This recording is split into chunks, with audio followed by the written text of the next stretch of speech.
ఎక్కడ పద్మనా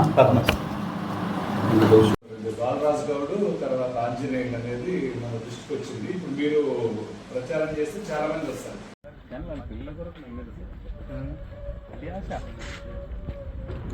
9490 640 640 555.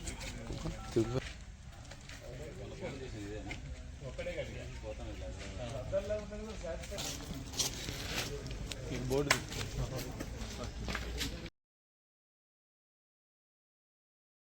రెండు పేజీలు ప్రాపర్టీస్ ఉంటే చేసి కొంచెం బీదోళ్ళు ఉన్నారు కదా చూస్తాం. అప్పటికే అంతా తెలిసిపోయింది, మనం ఎక్కువ రోజులు పెట్టుకునే పరిస్థితి లేకుండా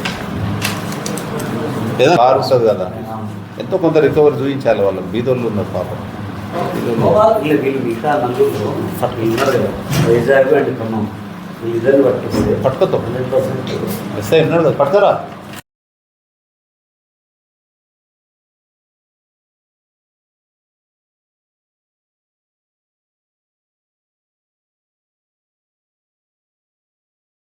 కుమ్మరి వెంకటేష్ అని పెద్ద లోపల హోటల్ వ్యాపారం నడిపిస్తుంటాడు. ఆయన భార్య పద్మకు ఆరోగ్యం సరిగ్గా ఉండడం లేదని వాళ్ళ బావమర్ది నగేష్ అని శాంతినగర్లో ఉంటాడు, గద్వాల్ డిస్టిక్లో. ఆయన చెప్తాడు, ఇట్లా మీ అక్కకు ఆరోగ్యం సరిగ్గా ఉండడం లేదంటే నాకు తెలిసిన వ్యక్తి ఆదోనిలో ఉంటాడు దుర్గా సింగ్ అని, ఆయన పూజలు చేసి నీకు ఆరోగ్యం తగ్గిస్తారని నేను చెప్పే వరకు సరే అని వీళ్ళు ముగ్గురు కలిసి అక్కడికి పోతారు. బైచేగిరి విలేజ్ అక్కడికి పోయి దుర్గా సింగ్ చూస్తే నీ ఆరోగ్యం మంచిగా అయిపోతుంది, పూజలు చేయాలి నీకు అని చెప్తాడు. అని అందరూ పూజ చేసి పంపిస్తాడు. ఇంకా నీ ఆరోగ్యం మంచిగా కావాలంటే ఈ పొలం లోపల గుప్త నిధులు ఉన్నాయి, ఉండవల్లి లోపల వ్యవసాయ పొలం లోపల, మళ్ళీ పెబ్బేర్ల ఇంటి లోపల, ఈ రెండు ప్లేస్లలో గుప్త నిధులు ఉన్నాయి. గుప్త నిధులు తీస్తేనే నీ ఆరోగ్యం మంచిగా అవుతుంది, లేకుంటే నువ్వు చనిపోతాడు అని వీళ్ళకి హెచ్చరిస్తాడు.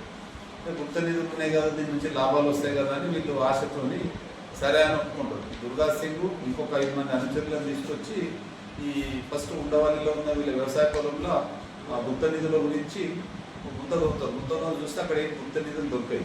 మళ్ళీ పూజ చేసినట్టు నటించి మీ గుప్త నిధులు అనేవి మీ పెళ్ళేరు లోపల మీ సొంత ఇంట్లో ఉన్నాయని వాళ్ళకి చెప్తే ఒక 1 వీక్ తర్వాత మళ్ళీ వచ్చి వాళ్ళ ఇంట్లో చూపించి ఈ ప్లేస్లో గుప్త నిధులు ఉన్నాయని చెప్పి తవ్వుతుంటారు. తవ్విన తర్వాత ఇంకా తవ్వుతుంటే మీరు బయట ఉండండి అని చెప్తాడు. వీళ్ళకు బయట ఉండని చెప్పి వాళ్ళు బయట ఉంటారు. వీళ్ళు మొత్తం తవ్విన తర్వాత ఈయన అంతే ముందు పథకం ప్రకారం ఏం చేస్తుంది, బ్రాస్కు సంబంధించిన లక్ష్మీదేవి విగ్రహాన్ని హైదరాబాద్ ఉప్పల్లో కొనుక్కొని వచ్చి బాక్స్లో పెట్టుకొని వచ్చి అందులో ఎవరు లేని టైంలో చూసి ఆ గుంతలు పెట్టేసి మళ్ళీ పూడుస్తాడు. పూడ్చి పూజలు చేసి నేను ఇప్పుడు పూజలు చేసిన ఒక 1 వీక్ తర్వాత మళ్ళీ చేయాలి, అప్పటి వరకు ఇంట్లో ఎవరు ఉండొద్దు, పూజలు కంటిన్యూ జరుగుతాయని చెప్తాడు. చెప్తే వీళ్ళు ఆయన మాటలు నమ్మి వీళ్ళు ఆ ఇంట్లో పోకుండా అట్లనే ఉంటారు. 1 వీక్ తర్వాత మళ్ళీ దుర్గా సింగ్ వచ్చేసి ఓపెన్ చేసి మళ్ళీ పూజలు చేసి వాళ్ళని తోమని చెప్తాడు. ఈ లక్ష్మీదేవి విగ్రహం పెడతాడు. అందులో ఆయన ఎవరు తెలియకుండా పెడతాడు.